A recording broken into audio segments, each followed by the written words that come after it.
while back from spring break, that is.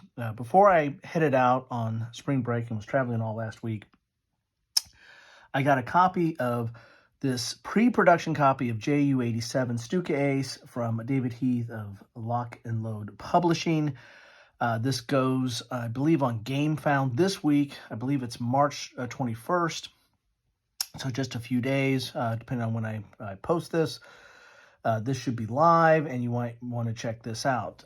I'll put a link to my unboxing video that, as I said, I kind of hurriedly put that together because I was getting ready to head out on a trip, and but I wanted to at least look inside the box. And now that I'm back from my trip, I want to do some gameplay on this. And I normally do like an after-action report, but this time I thought I'd start with just, with the setup, and let's see where that takes us. So this first aspect is going to be talking about setup to give you an idea of how easy the game is to set up and what the game is basically about. This is an air game that, or a World War I solo air game, kind of in the same vein as B-17 Queen of the Skies. However, B-17 and a lot of its progeny are what I call charty war games, and this really is not a charty war game. This is a card war game. This is uses cards to simulate the action, to simulate the enemy, to deal with the randomness of the game. And there's some cards in here that have multiple uses and have multiple effects. So anyway, so let's get into the setup and see where that takes us. So again, I want to say that this is a pre-production copy. What is going to be released on GameFound might change a little bit, but I don't think it's going to change a whole lot. The first thing you see here is your player board, and so this is basically where you're going to be keeping all your cards and everything, because again, this is a card-based game. And the first thing you're going to start off as a wingman. So this is a view of your cockpit. If you advance, you're going to get different levels, and you will get more responsibility and handle more formations. But we're going to start off as a wingman, so we put that there. The next thing we're going to do is, establish what our mission is. There's several theaters, and there's several ways to, if you want to play the campaign game, you can get into this book here. This is the theater book, and you can, China, Poland, Norway, Malta, Russia, Crete. I mean, there's wherever there was a Stuka, you can play a mission in here, and then there's a campaign mode where you'll kind of follow the career path of your pilot.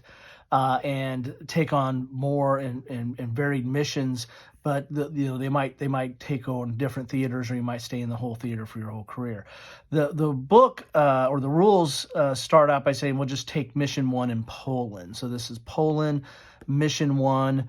And so, like, if you're doing just the regular career path, you might roll on this and determine which mission you need to do and what's the secondary target and all that other stuff. But we're just going to do mission 1 now because that's what the book recommends, and I just wanted to see a basic setup here. So first thing you're going to do is have to set up your flight cards, and you have this deck of flight cards here. You want to get the basic cards that have this little red in here, and that's 1 through 30. I think it's like 31 or 32. I can't remember what that is there. It's like 31. So 1 through 31, FC flight card 1 through 31. You'll take these and shuffle these. And what these cards are going to do, this is going to tell you your approach and your return. And this also is a randomizer, because whenever you need to roll, you're going to have a dice here for a 6-sided dice. You're going to have a dice here for a 12-sided dice. So you're going to take these. Since we're in Poland, you're going to add in the 32 through 37, which is the European cards on here. So what you do is you take these, European cards, the Europe missions, and they go in here. Now, depending on what mission you are, there are these special cards or flight cards for China, for Eastern Front, for Mediterranean, so or naval missions. So there might be different missions that you're going to need flight cards that you're going to need to put in here based on what mission you're undertaking. So that goes into kind of the variety and also the some of the history. You know, the stuff you're going to see in Europe is going to be unique to Europe versus the stuff you're going to see in, you know, a naval mission or China or the like. It's going to try to throw in a little bit more of the events that took place in that theater during that time frame. There's also, just looking at that, there's also a draw and next card and then reshuffle. Again, this is a card base. These are randomizers. You're going to go through this deck quite a bit during the game. So there is a randomizer in there to kind of reshuffle and get some fresh cards into the deck. So you're usually going to have this basic number of cards, 1 through 31, and then you're going to add in those extra cards depending on the theater. So we shuffle those up and then get those all put here in the flight cards right here. The next thing we're going to look at here, the main objective is a gun emplacement. So we're going to get the target gun emplacement. So right there, get the target gun emplacement, which there's a whole deck of target cards. This is our gun emplacement. So this is going to be our target for this mission here. Basically, this is tell you what the victory points are, if there's any anti-aircraft, and if there's any bonus based on what bombs you're using. So like if you're using just 50 pound bombs, then there's nothing. 250, nothing. Well, actually, 50, I don't think you can even do anything. 250 is 0. If you're doing 50, 500 or 1,000, then you get a +1 to your dice roll modifier. So we'll keep that into mind when we do the ordnance on our gun. Next thing you're going to do is get the objective cards, and what you do and what this says for the objective cards, it says you're going to need 2 objective cards. You do 1 searching and 1 target reached. Even when you get to your mission, you're going to do how you get to your mission or how you get to your target. It depends on how many approaches you do. So this one says we're going to do 2 approaches and we're going to do 1 return to base. So that means we'll draw 2 of these to see what the event is on the approach and play out that effect, whether it's encountering enemy or flak or something else going on. But we'll have to go at least through 2 approach cards, and then after we leave our target, we'll have to do at least 1 return to base. So not only are these your randomizers, but they're also your kind of your AI in that regard. But to set up the target, we're going to put 1 target reached in here, and then we'll do 1 searching card. There are all kinds of searching cards in the, make sure I got them all right here. There's all kinds of different things that can happen with the searching cards in here. Some are, you know, you have anti-aircraft defenses, enemy defenses. Just might be a searching with if there's enemy contact, and just a regular searching and the like. There's like another target reach there. So you're going to take out the ones that are just searching and randomize those, and then you're going to, let's take those out there, shuffle those up, and what we'll do then is add the target reached in there, and then 1 of these searching cards in here, and then we've got our objective deck in that regard. So there's only 2 here, so you're gonna have to randomize that and look the other way or what have you, because with 2 cards, it might be easy to figure that out. Okay, so what else do we got here? Enemy presence, none. So we're going to mark that as, use these, these as trackers here. And so enemy presence is, fighter support is 0, and enemy fighters is 0 as well. So because you have enemy presence is none. So I think I got the wrong thing there. So put that there. That's a tracker, and this is a track. These are the tracking counters here. So fighter squadron support is 0, and enemy fighters is 0. So enemy presence none, fighter support 0. At least that's how I'm going to keep track of it there. So that's your setup for the mission with that regard. Now, the next thing we need to do is determine the weather, which will also determine the altitude. So in this case here, the weather, you roll on the weather table, and again, there's no dice in this game, so you're going to take one of these cards here, flip it over, and just look at this number right here. So 2 is 1 to 5, so we'll go into the deck and pull out the altitude 1 card.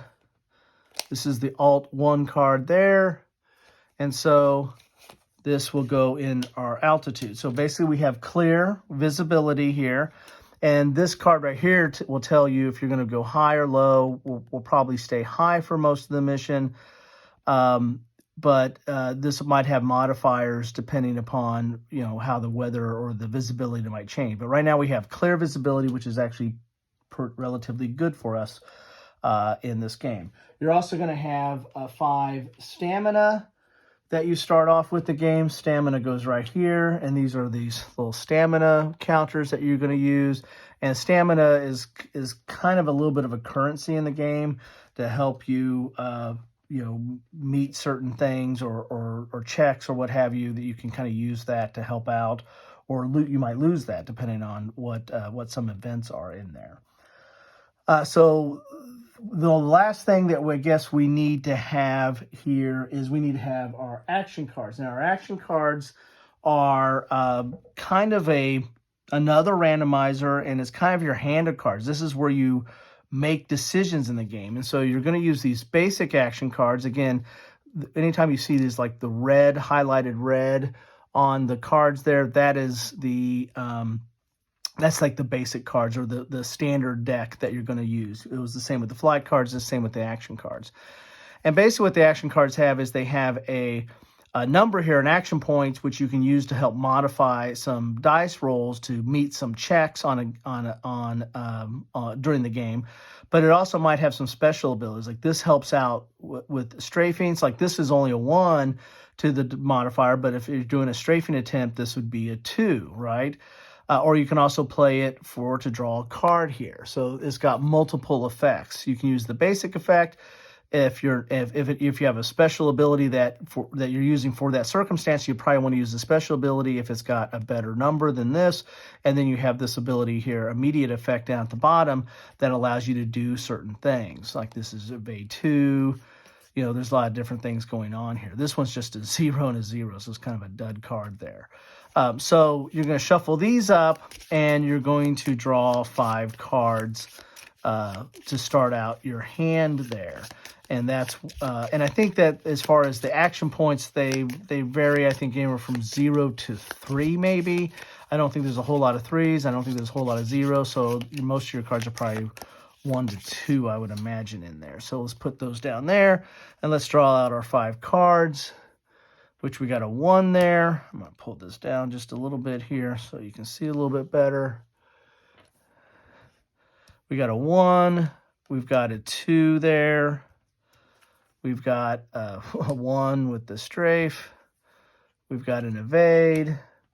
And these aren't all that great because, and I got an evade. I need some dives, and I got a lot of 1s and a 2, and there you have it. So that is basically the setup for the game. Oh, other than you're going to figure out your plane, and the game says to start off with the B1 or the Bertha.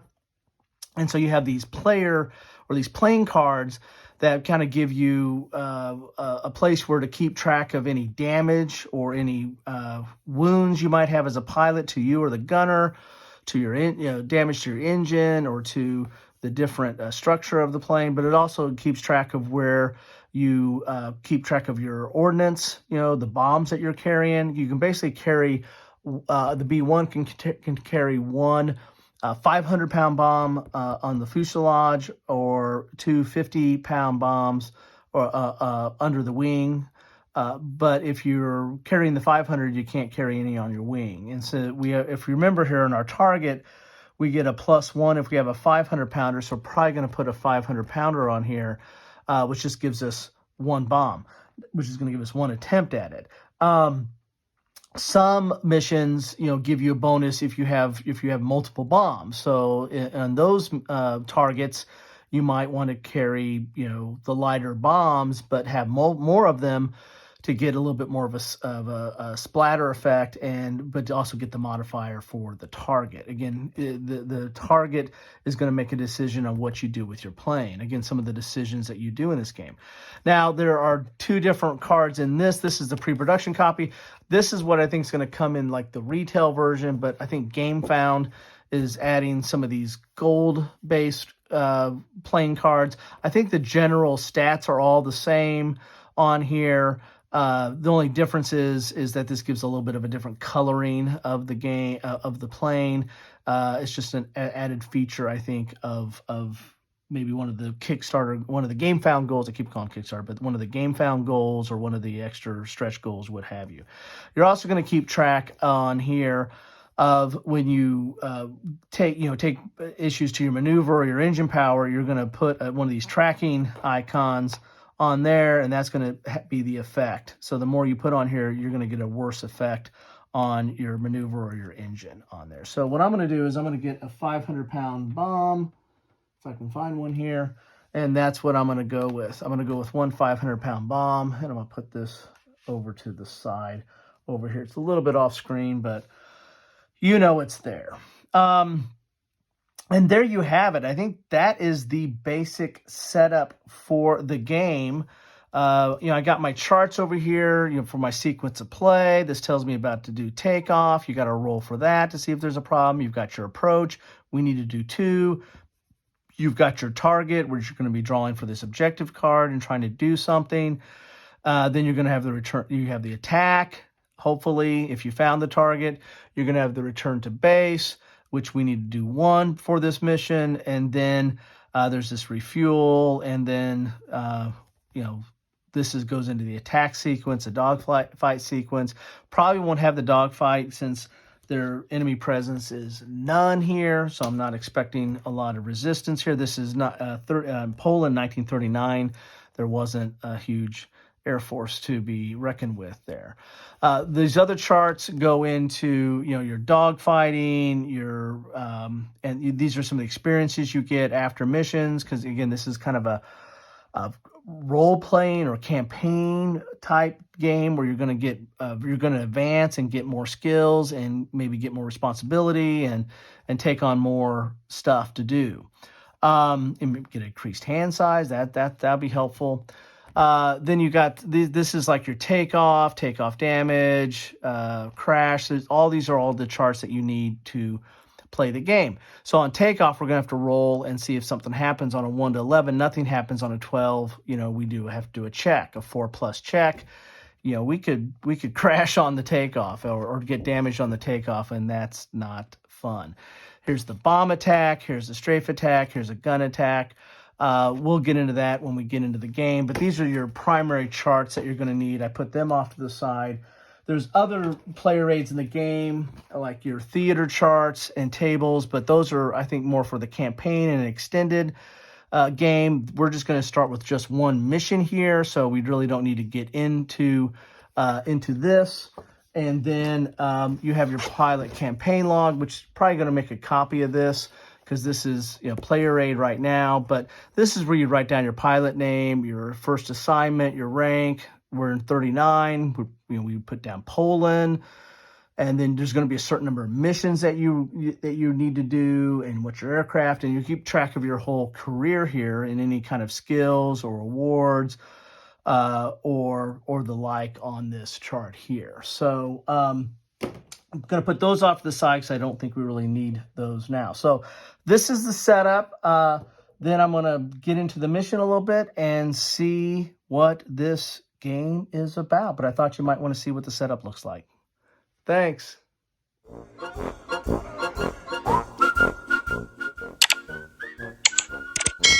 Thanks for watching.